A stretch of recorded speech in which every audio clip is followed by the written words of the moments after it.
Look, first and foremost, I know you want to talk about money, interest rates and all the rest of it, and we will get to that, I promise you.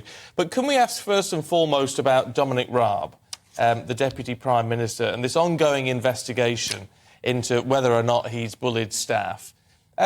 We know Labour says more needs to be done on this, but isn't there an ongoing investigation that has to run its course?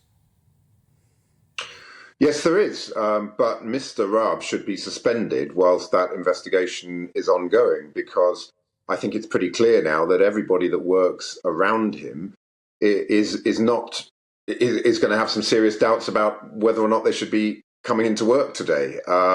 There seems to be a pattern of behaviour from Mr. Raab, and it's not fair on his colleagues that they are having to work with somebody who is potentially a bully and a tyrant and somebody who disrespects the colleagues that he works with. So he should be suspended. And if Rishi Sunak had any strength or judgment or leadership quality, that is what he would be doing. But we're seeing this pattern of behaviour as well from Mr. Sunak, I'm afraid.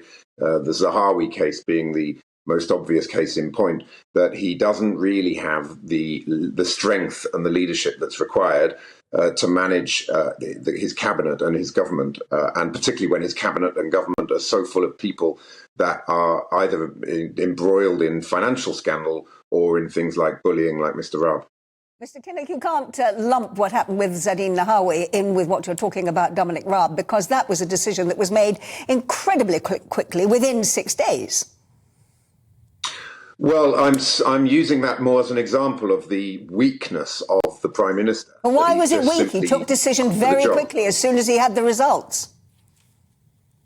Yeah, but it was all a matter of public record with Mr. Zahawi. There was no need to have an advisor to tell you what was already in the newspapers by Mr. Zahawi's own admission.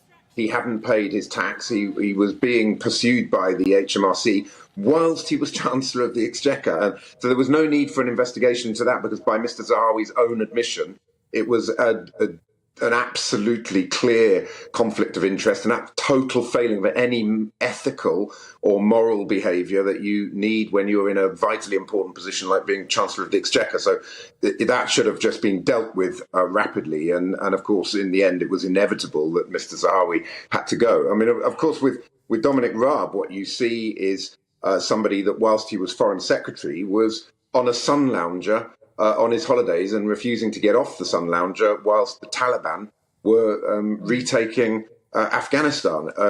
There isn't really a great track record there in terms of somebody that performs well in his position anyway. So there's an issue around competence, there's an issue around the way in which he behaves.